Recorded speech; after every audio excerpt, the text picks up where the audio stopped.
Commander Zekthor stood in front of the young soldiers. His 4 arms hung at his sides as he looked at each face in the room. The training hall was quiet. Every recruit waited to hear what the old commander had to say. These young warriors thought they knew about war. They had studied battles in school. They had trained with weapons. They had learned about the great victories of their people. But they knew nothing about humans. Zekthor had seen 30 years of combat. He had fought on 12 different worlds. He had commanded troops in the worst battles the galaxy had ever seen. But nothing had prepared him for the day he first fought alongside humans. A young officer raised one of his tentacles. His name was Trelvax. He spoke with the confidence of someone who had never seen real war. "Commander, the reports say humans are weak. They have average strength. Their senses are limited. They have no natural armor or weapons. Why should we fear them?" Zekthor made a clicking sound with his mouth parts. It was not quite a laugh. It was not quite a warning. It was something in between. "That is exactly what the Draknor said before the Battle of Proxima Station," Zekthor replied. "They had more ships. They had better weapons.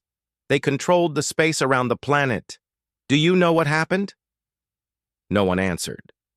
The room was silent. "The humans won," Zekthor said. "They won because they do not think about what is possible. They think about what is necessary. Let me tell you about the first time I understood what humans really are." He turned on a display screen. It showed a small gray moon floating in space. The moon had one small base on its surface.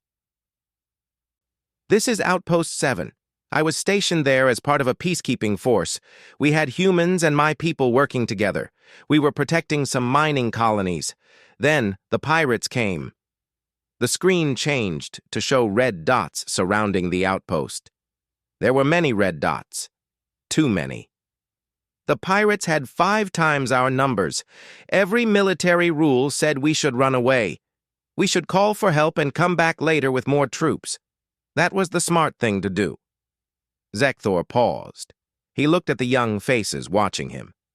"The human commander was a woman named Captain Lisa Hayes. I told her we needed to leave.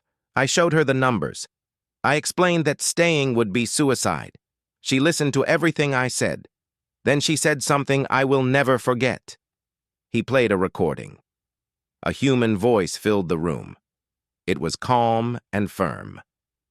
"We didn't come this far to only come this far." "I did not understand what she meant," Zekthor continued. "She explained that there were 500 civilians living under the outpost. Families, children, old people. If we left, the pirates would kill them all. So we stayed. Captain Hayes had a plan. The humans always have a plan. But this plan seemed crazy. We were going to fight 5 times our number with no help coming." The screen showed the battle. It lasted 6 days. Zekthor described every moment. The humans did not sleep. They fought for 6 days without rest. When their bullets ran out, they used tools as weapons. When the tools broke, they used their hands. I saw a human medic named Greg Sullivan fight 3 armored pirates with a cutting torch. He was bleeding. He was exhausted. Any sane being would have given up. But humans are not sane. Not when they are protecting something they care about. They fought until help finally arrived. And when we counted the bodies, the pirates had lost more than half their force. We had lost only 20 soldiers. Zekthor turned off the screen. He faced the recruits directly. "You think war is about strength and weapons. You think the bigger army always wins. But humans have been fighting wars for 10,000 years. They have learned things that we have not. They have learned that the army that refuses to quit will usually win." He walked closer to the young soldiers. "Some of you will fight with humans. Some of you might fight against them. Either way, you need to understand what you are facing. Humans do not fight fair. They fight to win. They will use any trick, any tactic, any weapon they can find. But there is something else you need to know. When humans decide you are their friend, they will die for you. They will share their last meal with you. They will carry you when you are wounded. They will remember you forever." Zekthor gestured to the door. A human in uniform walked in. He was lean and covered in scars. He moved like a predator, smooth and dangerous. "This is Major Kyle Brooks. He fought at Outpost 7. He has agreed to tell you about human history. Listen carefully. Your lives might depend on it." Major Brooks stepped forward. He smiled, but his eyes were serious. "Commander Zekthor is being modest," Brooks said. "He saved 5 of my soldiers when our medical building collapsed. He carried them through enemy fire to safety. So when he asked me to come here and teach you about humans, I could not say no." Brooks activated his own display screen. Images of old Earth appeared. Battles from human history filled the screen. "Let me tell you about a concept that most aliens do not understand. We call it asymmetric warfare. It means the weaker side refuses to fight the way the stronger side wants.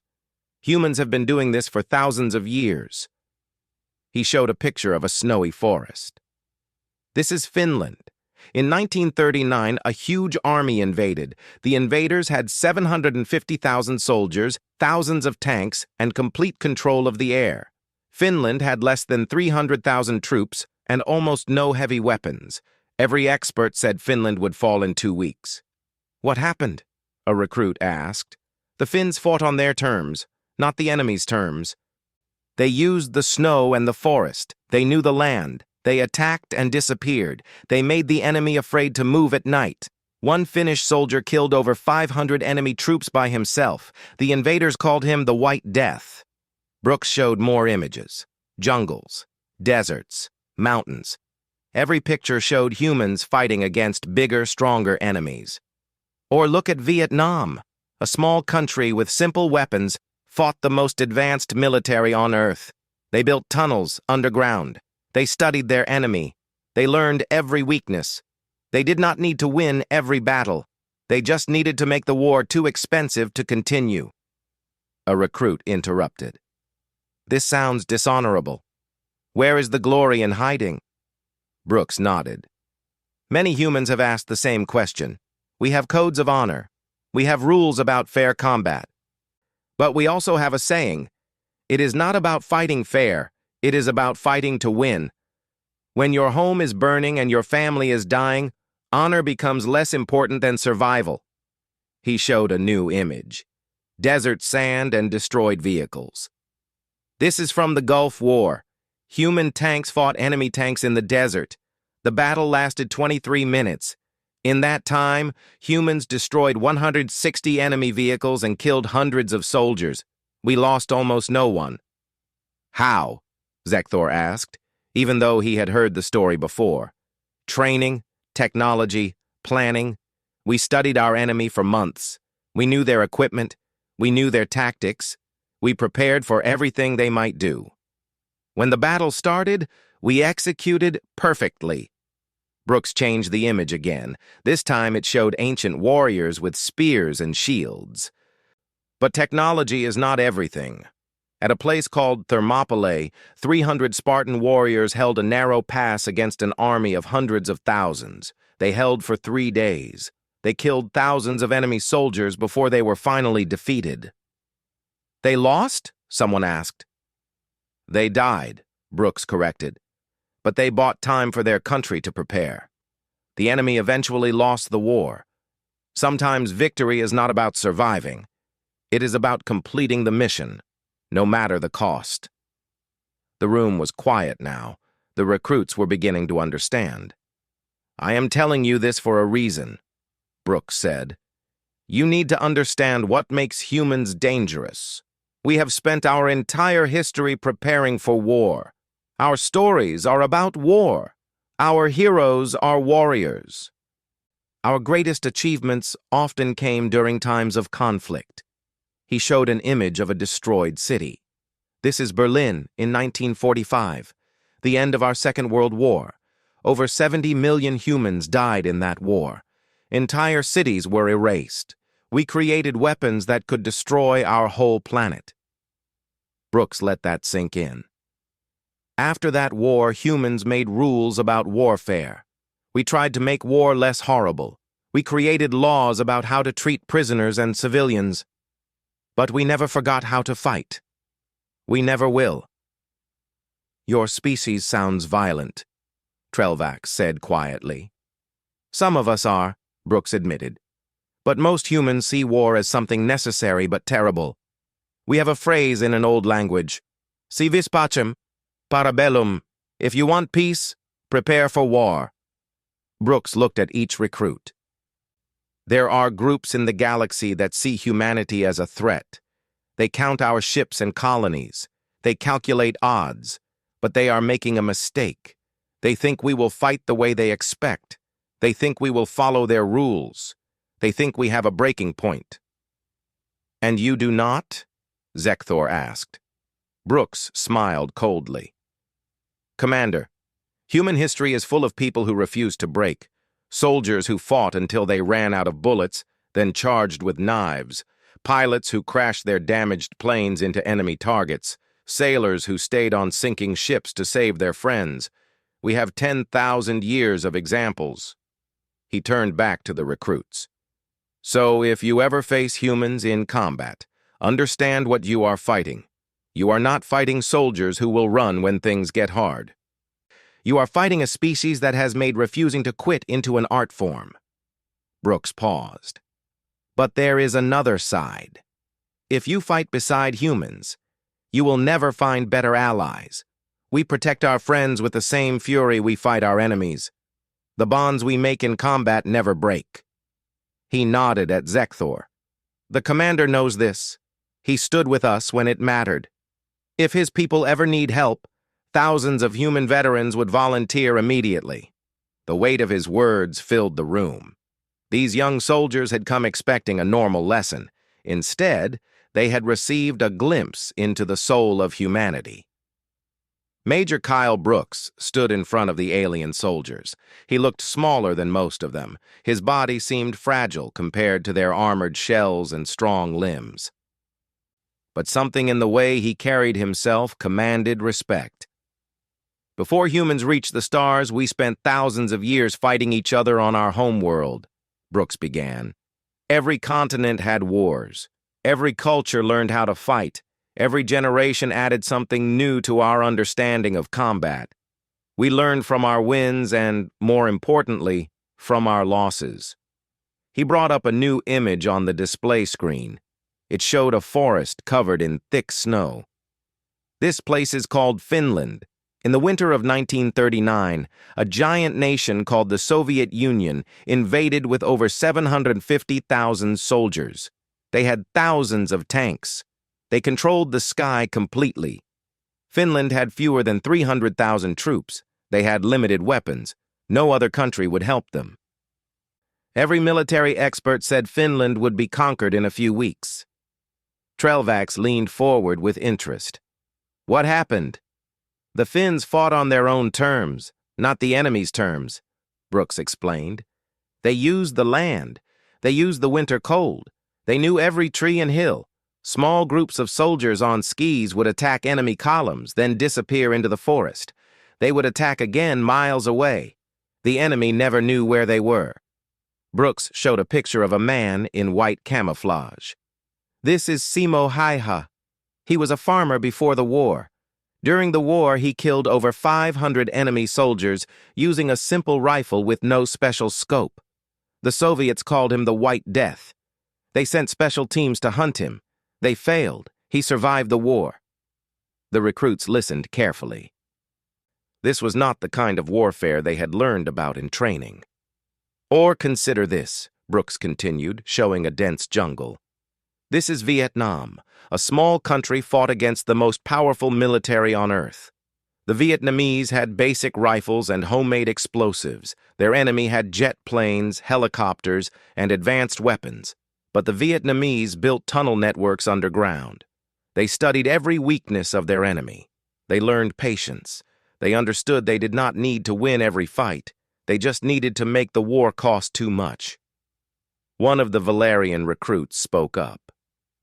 This sounds like cowardice. Where is the honor in hiding and ambushing?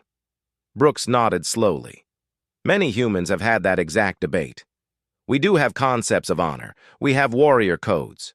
We have rules about fair combat. But we also understand something important. When your home is threatened, when your family is in danger, survival becomes more important than glory. He changed the image to show a vast desert. Let me show you another example.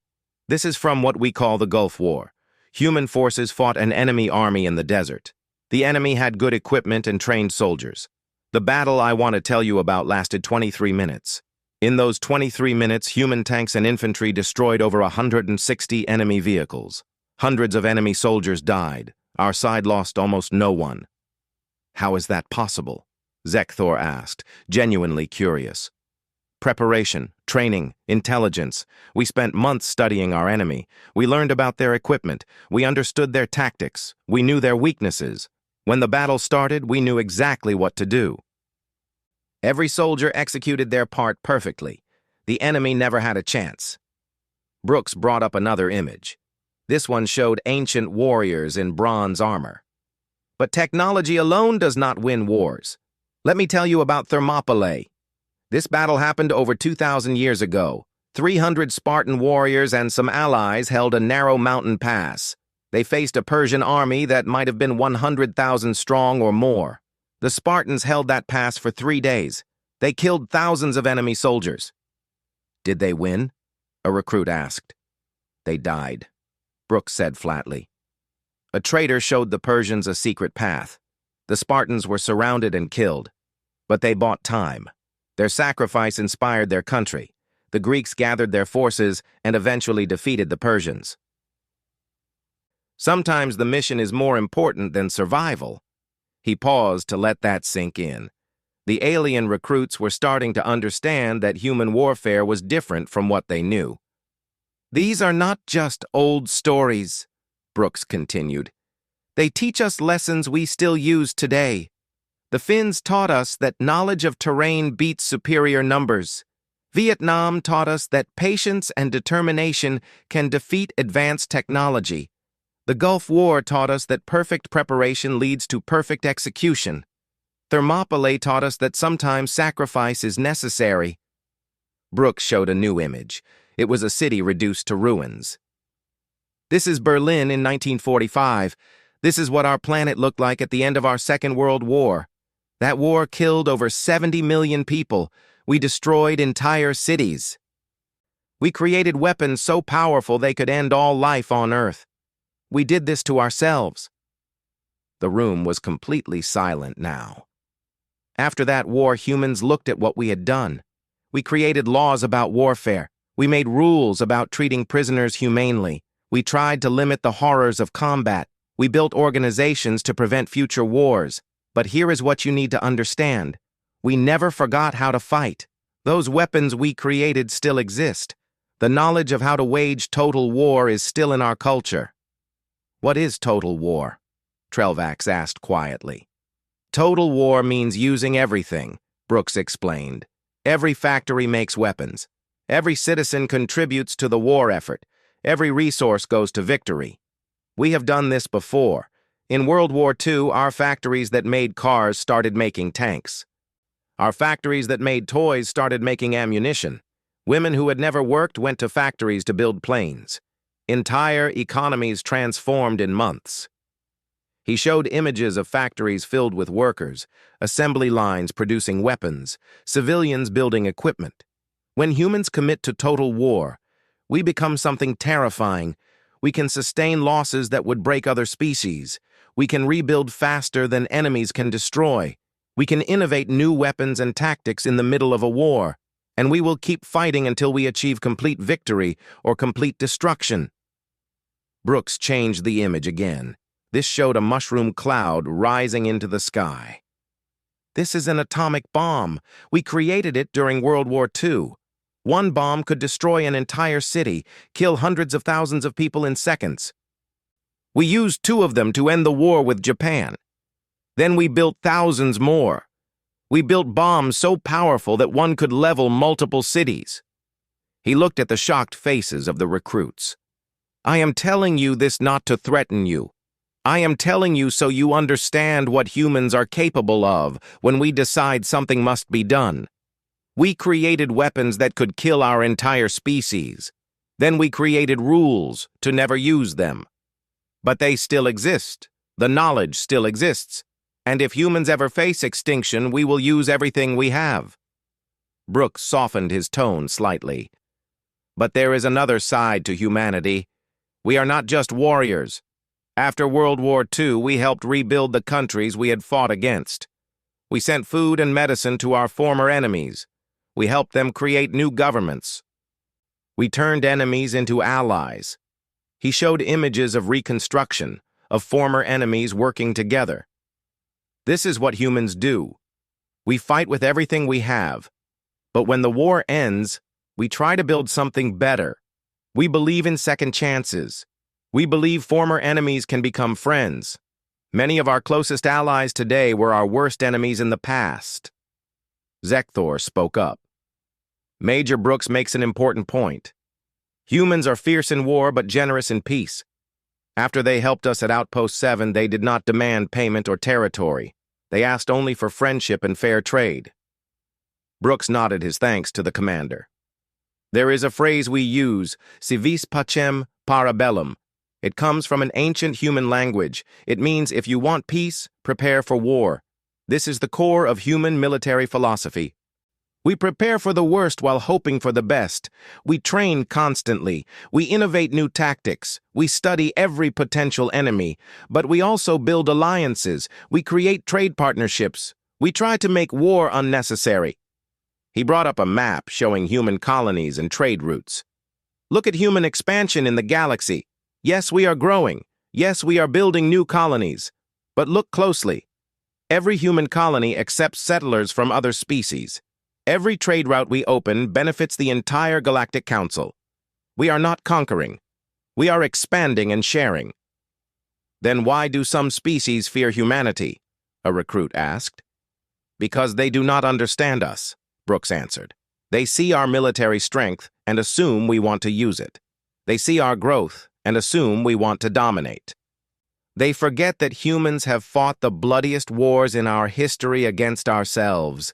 We know the cost of conflict better than most species. He showed images of human diplomats working with alien governments. We prefer negotiation to war. We prefer trade to conquest. We prefer allies to subjects. But if you force us to fight, we will fight with everything we have learned in 10,000 years of warfare. We will use tactics you have never seen. We will adapt to whatever you do. We will find your weaknesses and use them ruthlessly. Brooks paused and looked at each recruit. Some of you may fight alongside humans in the future. If you do, know this. We will expect you to meet our standards. We will push you harder than you think you can handle. We will demand excellence. But in return, we will stand beside you no matter what. We will share our last supplies with you. We will carry you when you are wounded. We will risk our lives for yours without hesitation. Why? Trelvax asked. Why would you do that for aliens you barely know? Because that is who we are, Brooks said simply. When humans fight beside you, you become one of us. We do not see aliens. We see comrades, brothers, sisters, fellow warriors. This is how humans build loyalty. This is how we create bonds that last forever. He gestured to Commander Zekthor. The commander saved human lives. We will never forget that. If his people need help, thousands of humans would volunteer, not because of orders or duty, but because of friendship earned in combat. Brooks turned off the display screen. Commander Zekthor watched as Major Brooks finished his lesson about human history. The alien recruits sat quietly, thinking about everything they had learned. Now it was time for Zekthor to share his own story. The story that changed his understanding of humanity forever. Major Brooks has given you the theory, Zekthor said, his voice deep and serious. Now I will tell you what those theories look like in real combat. I will tell you about Karis Thrur. He activated his display screen. A small orange star appeared with 4 planets circling it. The third planet lit up with tactical symbols.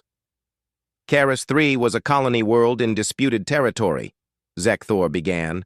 Both my people and the Shrexian Dominion claimed it belonged to them. To prevent war, the Galactic Council made it a neutral zone. Both species could settle there. For 20 years, it worked.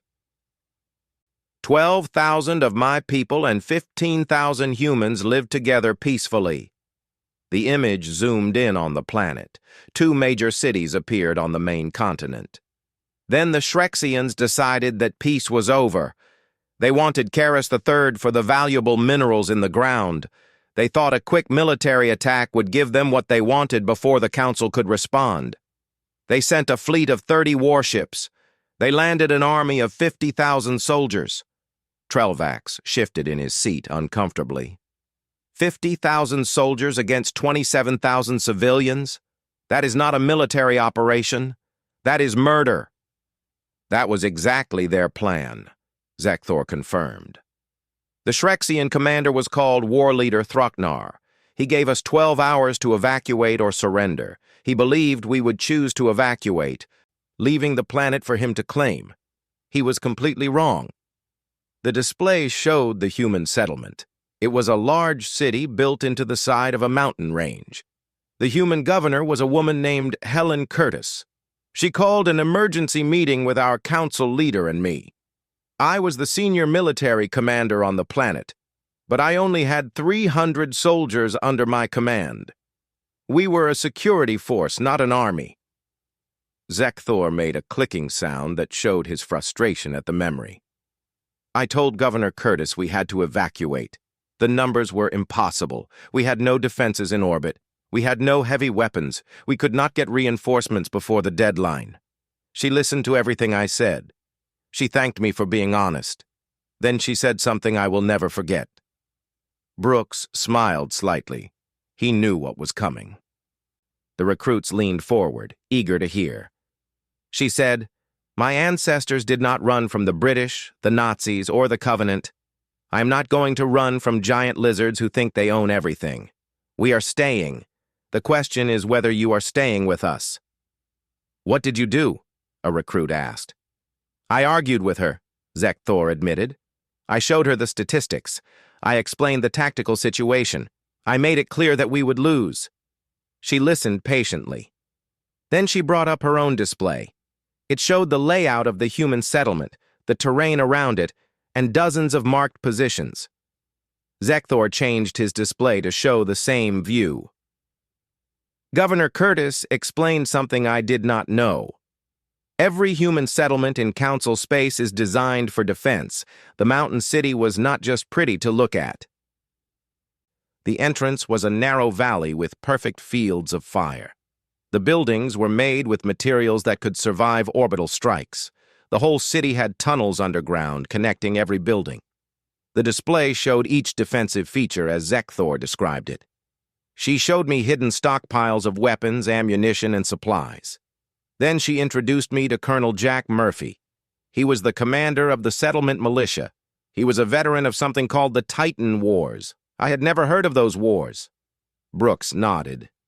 The Titan Wars were our first major conflicts with hostile aliens before we joined the Council. We fought on ice worlds and in asteroid fields. Colonel Murphy was a legend among human soldiers. "He certainly impressed me," Zekthor agreed. "Colonel Murphy showed me a defensive plan that seemed insane. He wanted to let the Shrexians land, let them commit their forces to a ground attack, then turn the whole valley into a trap. He explained how the terrain, the buildings, and the underground tunnels would force the enemy to move in predictable ways." Zekthor paused. His eyes dimmed with the painful memory. "I told him it was suicide. Even if we survived the first attack, the Shrexians would just bombard us from space. Colonel Murphy smiled and said, 'Let them try. They want the minerals undamaged. Heavy orbital bombardment would destroy what they came for.'" The display shifted to show the first day of the battle.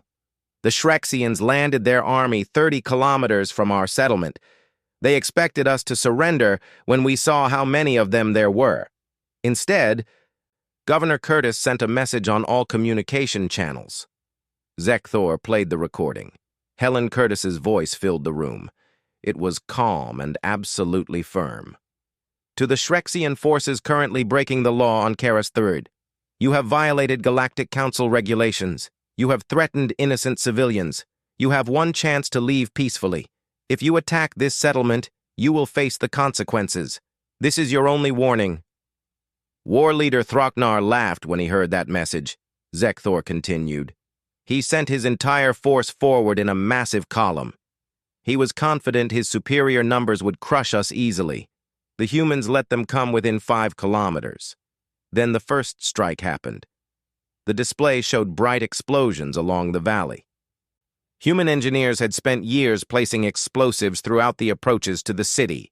When the Shrexians entered the killing zone, Colonel Murphy triggered charges that brought down whole sections of cliff. 3,000 Shrexian soldiers died in the first 30 seconds of the battle. The alien recruits watched in shock as the display showed the devastation. The Shrexians regrouped and charged forward, Zekthor said. They thought they could overwhelm us with pure numbers. They were partly right. The first wave hit our outer defenses like a tsunami.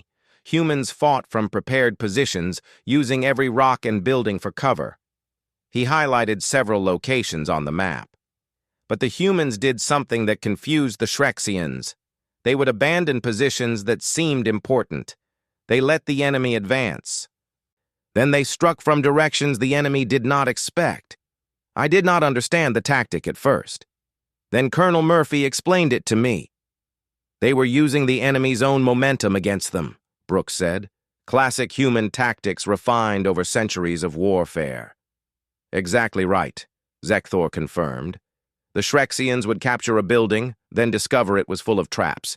They would advance down a street, then face fire from above, below, and behind. The humans turned the entire settlement into a maze of death. The display showed 3 days and nights of continuous fighting. I fought beside the humans, commanding my soldiers in coordination with their units. I saw things that should have been impossible. I watched a human named Danny Foster hold a defensive barrier alone for 2 hours. He was wounded.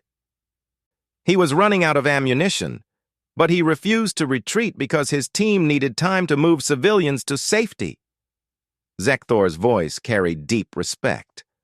I saw a human medic named Karen Phillips run through enemy fire 17 times to reach wounded soldiers. She was shot 3 times, but kept working until every injured person had been pulled to safety. She survived, but barely. The display shifted to show the underground tunnel network. On the 4th day, the Shrexians changed their strategy. They tried to breach the underground tunnels to force us to surrender. Colonel Murphy had planned for this. The tunnels had defensive positions and fallback points. The fighting in those narrow corridors was brutal. Zekthor showed a specific tunnel intersection on the display. I was there when 15 humans held off 300 Shrexians in a tunnel only 2 meters wide. The Shrexians could not use their numbers. The space was too tight. The humans used grenades, close-range weapons, and hand-to-hand combat. For 6 hours, that intersection held. What ended the siege? Trelvax asked. The Shrexians finally understood they could not win, Zekthor answered. They had lost 20,000 soldiers in 4 days. Their commander in orbit threatened to bombard the settlement. Governor Curtis called his bluff. She sent evidence of their war crimes to the Galactic Council. She also threatened to destroy all the mining facilities, eliminating the resources the Shrexians wanted. The display showed Shrexian ships beginning to leave orbit. War leader Throcknar had a choice. Continue fighting a battle he was losing against a much smaller force, or retreat and face political shame. He chose to retreat. Zekthor turned off the display and looked directly at the recruits.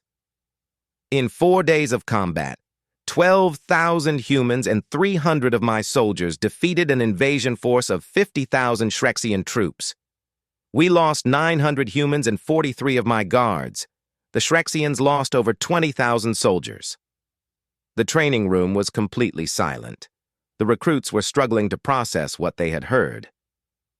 The Galactic Council investigated everything that happened, Zekthor continued. They determined that the humans had broken no laws. Every defensive measure was legal under council regulations. The Shrexians were punished and forced to pay compensation. Karis III remains a successful colony today. He moved to stand beside Major Brooks. But the real lesson of Karis III is not about tactics or weapons. It is about the human refusal to accept defeat. Governor Curtis, Colonel Murphy, and every human on that planet could have run away. They could have lived to fight another day. Instead, they chose to stand and defend their home against impossible odds. Zekthor looked at Brooks. Major, you told them about human history. I have shown them human determination in reality. But there is one more thing they need to understand before we finish. What is that, Commander? Brooks asked. They need to understand what it means to be humanity's friend, Zekthor said. Because that is just as important as understanding what it means to be humanity's enemy. Major Kyle Brooks stepped forward again. His expression changed from the hard look of discussing war to something softer and more thoughtful. Commander Zekthor stood beside him, proof of the bonds that could form between different species through shared combat. The commander is right, Brooks began. We have talked a lot about human fighting ability. But war is only one part of who we are. The other side of our fighting spirit is our loyalty to those who stand with us. He pointed to Zekthor. After the siege of Karis III, the commander could have returned to his home world and forgotten about the humans he fought beside. That would have been the sensible choice. Our species had no formal alliance. No treaties required us to help each other. But that is not what happened. Zekthor's mouth parts, moved in what looked like a smile. 2 years after Karis III, there was an uprising on one of our colonies. Rebels with stolen military equipment took control of 3 cities. My government was preparing to send a battle fleet, which would have killed many civilians. I was stationed at Firebase Echo when the commander's call came through, Brooks continued. It was not an official request for help. It was a personal message from Zekthor to Colonel Murphy, who had retired from military service. The message was simple. I need the kind of help that only humans can provide. Brooks brought up an image of an older man with gray hair and a weathered face. This is Colonel Murphy. He got that message, and within 2 days had gathered 300 veterans from Karis III. They hired a civilian ship and headed to Valerian space. Without permission from your military? Trelvax asked, surprised. Completely without permission, Brooks confirmed. The official human position at the time was to stay neutral in Valerian internal problems. But these veterans did not care about official positions. They cared about helping someone who had stood with them when it mattered. Zekthor activated his own display. It showed a fortified city on a purple planet. The rebel stronghold was in the city of Raltham. It had 4 million civilians. The rebels had anti-aircraft weapons and had placed mines on all the approaches. A direct attack would have been a disaster. So Colonel Murphy suggested a different approach, Brooks said. Human volunteers would sneak into the city.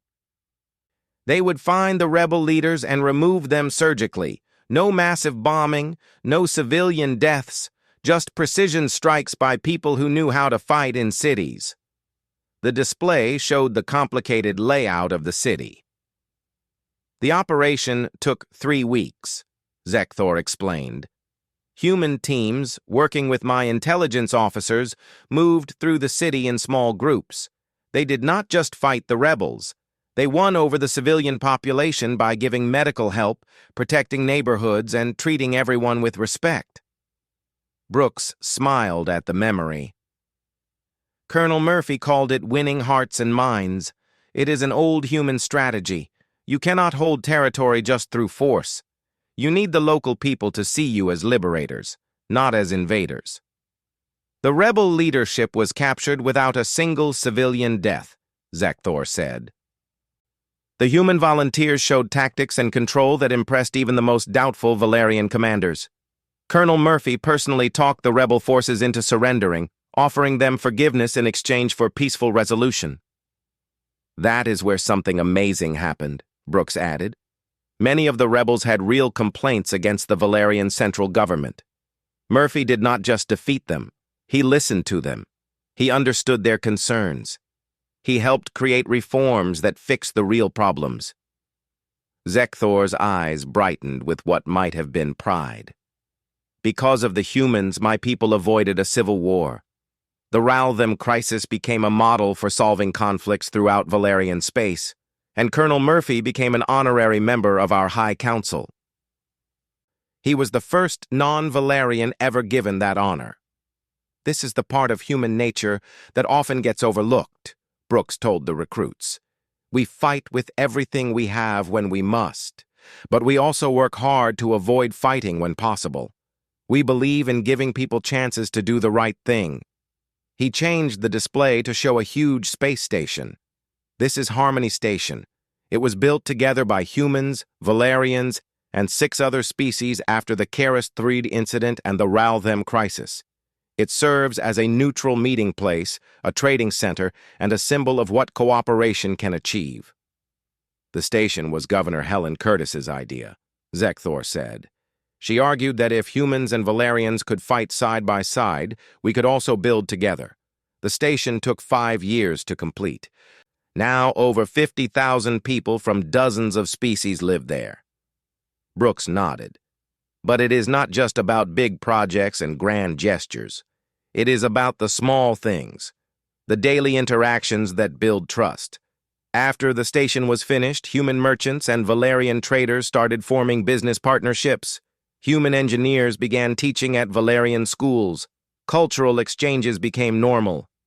He showed images of mixed groups, humans and aliens working together, learning together, even celebrating together. This is what humans value just as much as military strength, connection, cooperation, community. We do not just want to survive, we want to thrive, and we want to do it alongside others who share that vision. I have fought beside humans, Zekthor said. His voice carried complete conviction. I have seen them at their worst and at their best, and I can tell you with certainty that there is no ally more valuable in this galaxy. When humans commit to a cause, they commit completely. When they make a promise, they keep it. He looked at the assembled recruits. Some of you may serve in joint operations with human forces. If you do, remember this. Humans will expect you to meet their standards. They will push you harder than you think you can handle. They will demand excellence and accept nothing less. But in return, Brooks added, humans will have your back in ways you have never experienced. They will share their food when supplies run low. They will carry you when you are wounded. They will risk their lives to save yours without thinking twice. Because once you have fought beside humans, you are not just an ally. You are family. Zekthor pulled up one final image. It was a photograph of a mixed unit. Humans and Valerians standing together. They looked tired and battle-worn, but there was something special in their faces. This was taken after the Battle of Meridian Ridge. A combined human-Valerian force defeated a pirate fleet that had been terrorizing colonies for years. Look at their faces. The recruits studied the image carefully. Despite the different species, there was something the same in all their expressions. Exhaustion, relief, and unmistakable brotherhood. That bond is what makes humanity both dangerous and valuable, Zekthor said. They will fight to the death against their enemies, but they will move mountains for their friends. Understanding this is essential for anyone who might work with humans. Brooks added his own thoughts.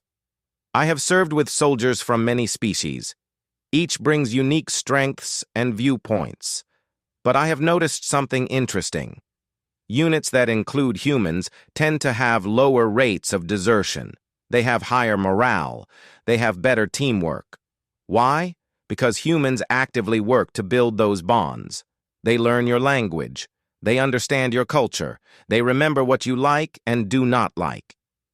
He smiled at a memory. I served with a Valerian named Krell who had a specific diet requirement.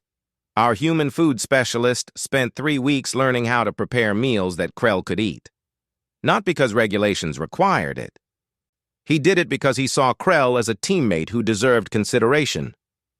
These small acts create an environment where different species can work together effectively, Zekthor added. Humans understand that a unified team is stronger than a collection of individuals. They invest time and effort into building that unity. Brooks became more serious. But I need to emphasize something important. This loyalty, this commitment, it is earned. Humans do not automatically trust everyone. They watch, they evaluate, they decide whether you are worthy of trust.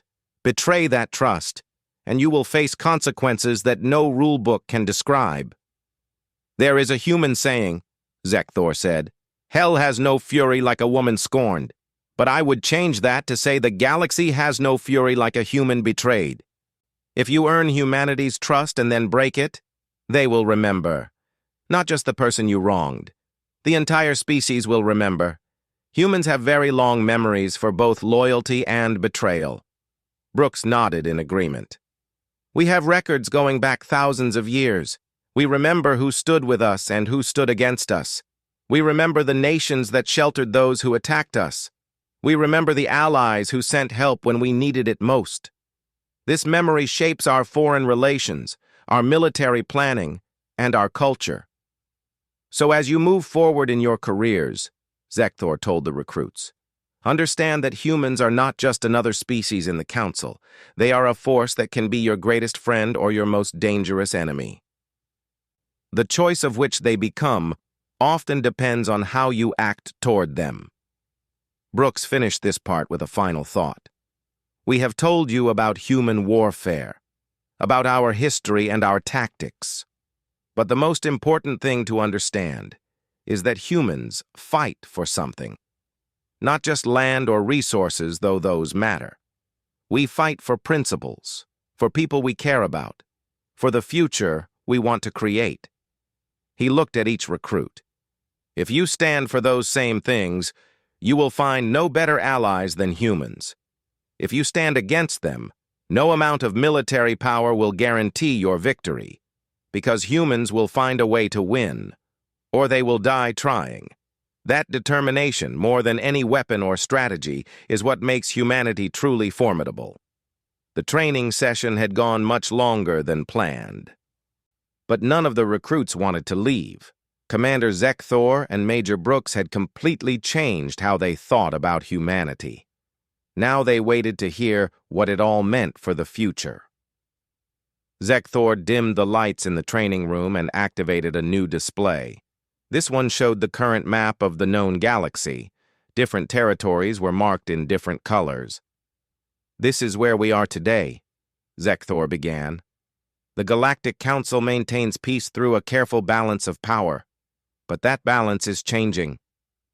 He highlighted several areas along the outer edge of the galaxy. Human expansion continues at a rate that worries many council members.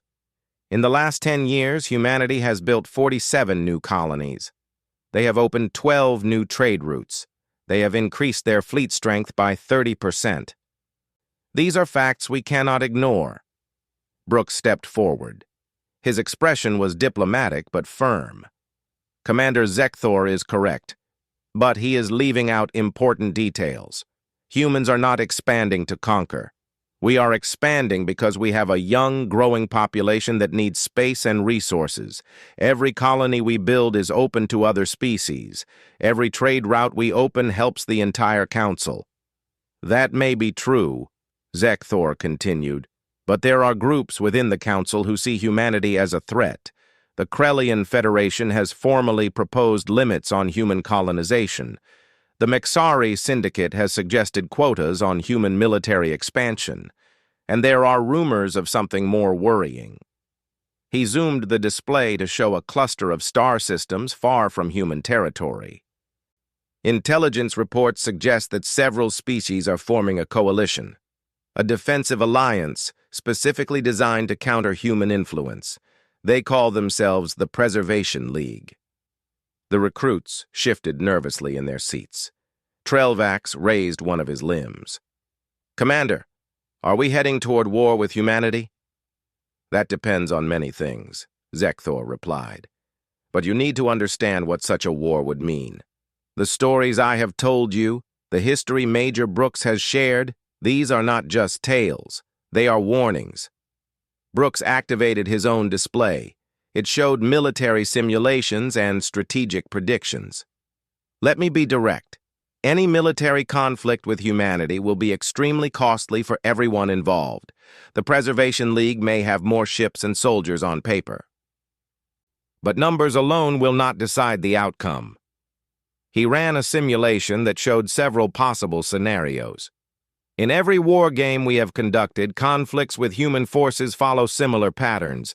Initial battles are unclear as both sides learn about each other. Then humans adapt. They find weaknesses in enemy tactics and use them without mercy." The simulation showed human forces using unusual tactics, creative strategies, and constant pressure. Humans will attack supply lines, command structures, and political will. They will turn your own people against you through information campaigns and by exposing your government's failures. They will fight in ways you do not expect, using weapons you did not know existed. Zekthor added his own view. "But the real danger is something humans call total war. It means putting every resource, every citizen, every part of their civilization into the war effort. They have done this before in their own history. The results were terrible." He showed images from human history. Factories making weapons, civilians building equipment. Entire economies changed for military purposes. When humans commit to total war, they become a force that is almost impossible to defeat without matching their commitment. Very few species have the unity to maintain that level of effort for long periods. "So you are saying war with humanity cannot be won?" a recruit asked. "No," Brooks corrected. "I am saying it is not worth winning. Even if you defeated humanity militarily, the price would damage your civilization for generations. And as the commander mentioned, humans have long memories. You would create an enemy that would never forget, never forgive, and never stop looking for revenge." He changed the display to show a different future. "But there is another path: cooperation, mutual benefit, shared success. Humans are just as good at building as they are at destroying. Given the choice, most humans would prefer to be your trading partner rather than your enemy." Zekthor nodded in agreement. "This is why I invited Major Brooks here today, not to threaten you, to educate you. If you understand humanity, truly understand them, you can work with them well. You can be the connection between species rather than another victim of misunderstanding." Brooks showed images of successful human and alien cooperation. Look at these examples. Human and Valerian joint businesses have increased wealth for both species. Mixed crews on exploration ships have made discoveries neither species could have made alone. Cultural exchanges have made both civilizations richer. "This is the future we should be working toward," Zekthor said. "Not one of fear and suspicion, one of partnership and mutual respect. The question is whether the rest of the galaxy will see this chance or focus only on fear." He turned to face the recruits directly. "You are the future of the Valerian military. Some of you will become commanders. Some will advise political leaders. The decisions you make will shape whether humanity remains our ally or becomes our enemy." Brooks added his own message to the recruits. "I want you to go back to your units and share what you learned here. Not to create fear, to create understanding. When other species understand humanity, they are less likely to make the fatal mistake of underestimating us or provoking us without reason." Zekthor activated a final display. This one showed young humans and young Valerians training together at a joint military school. "This is the partnership we are building, the next generation growing up with mutual respect and shared values. They will be the ones to keep peace in the future." "But that peace requires work from all of us," Brooks said. "It requires setting aside prejudices, looking past differences, finding common ground. Humans are willing to do that work. The question is whether others will join us. A recruit in the back, a small reptilian soldier who had been quiet the whole time, finally spoke.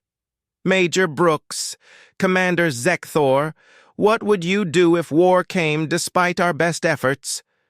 If humans and Valerians found themselves on opposite sides? The question was heavy. Brooks and Zekthor looked at each other. Some silent understanding passed between them. I would do everything in my power to prevent it, Zekthor said quietly. I would resign my position. I would risk political punishment. I would spend every favor I have earned to stop such a conflict, because I know what war with humanity would mean. I have seen it with my own eyes. Brooks nodded seriously. And if prevention failed, I would fight. Not with happiness or pride, with deep sadness. I would fight to win as quickly as possible, to keep casualties low on both sides, to create conditions where peace talks could begin. Because humans understand that war is a failure of communication. That is the mature view both species must have, Zekthor said. War is not glorious. It is not an adventure. It is a tragedy that destroys lives and poisons relationships for generations.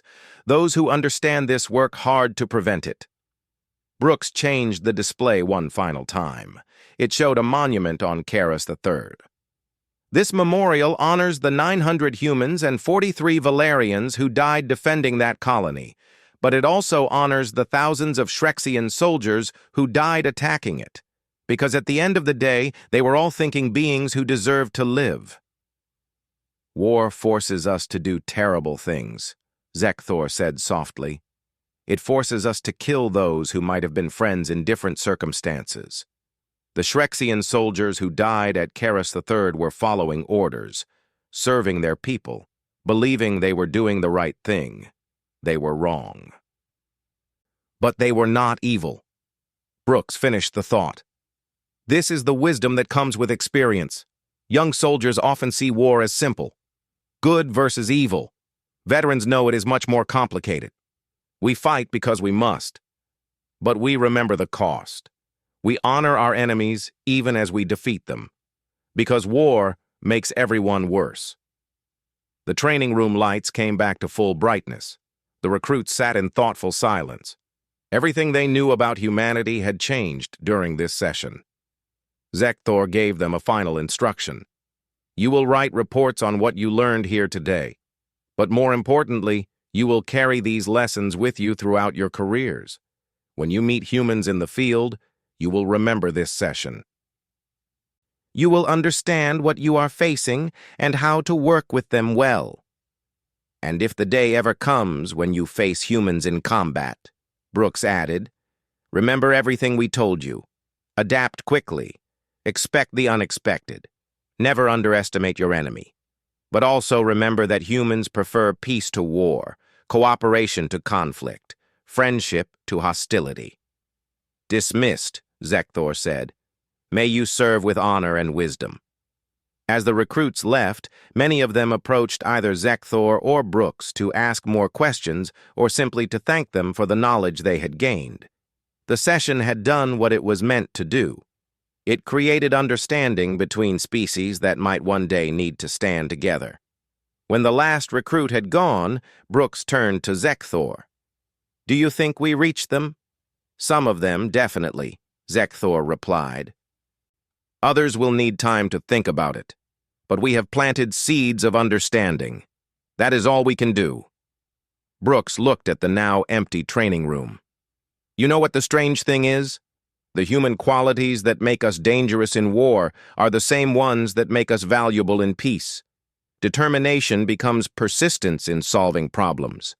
Flexibility becomes innovation. Loyalty becomes reliable partnership. That is why I value our alliance, Zekthor said. Humanity brings balance to the Council. You remind us that strength without wisdom is meaningless, but wisdom without strength leaves you vulnerable. The galaxy needs both. Here is hoping the galaxy figures that out before someone does something foolish, Brooks said with a slight smile. Indeed, Zekthor agreed, though given galactic politics, I would not bet on everyone being smart. They stood together in the empty room. An alien and a human who had become friends through shared combat and mutual respect. They represented the future both species hoped to build, one where differences were celebrated, not feared, where former enemies could become strong allies. Outside the training hall, the recruits went back to their various units. They carried new knowledge about humanity with them. Some would become supporters of human and Valerian cooperation. Others would simply be better informed soldiers, more prepared for whatever the future might bring. And in the wider galaxy, tensions continued. The Preservation League grew larger. Human expansion continued. The Galactic Council struggled to maintain balance. The future remained uncertain. But at least some individuals now understood what was at stake. Major Kyle Brooks returned to human space with a complete report on Valerian military readiness and attitudes toward humanity. His evaluation was cautiously hopeful. Most Valerians respected humans and valued the alliance. But there were groups who saw humanity as a threat to be stopped. Commander Zekthor continued his work in the Valerian military. He always pushed for stronger ties with humanity. He knew that the stories he had shared were not just lessons for recruits. They were warnings for political leaders who might underestimate what war with humanity would mean. The legend of human wars had been passed to a new generation of alien soldiers. Whether that legend would inspire cooperation or fear remained to be seen. But one thing was certain. The galaxy would never again underestimate the small, fragile-looking species that had turned warfare into an art over 10,000 years of constant struggle. Humanity had arrived on the galactic stage. They had brought with them all the lessons learned from countless ages of conflict, survival, and determination. Those lessons would shape the future of the entire galaxy, for better or worse. The story of humanity was still being written. The next chapter would decide whether they became the galaxy's greatest ally or its most dangerous enemy. The choice, as always, lay in the hands of those who had the courage to choose peace over fear, cooperation over conflict, understanding over ignorance. And somewhere in the galaxy, the next generation of humans and aliens trained together.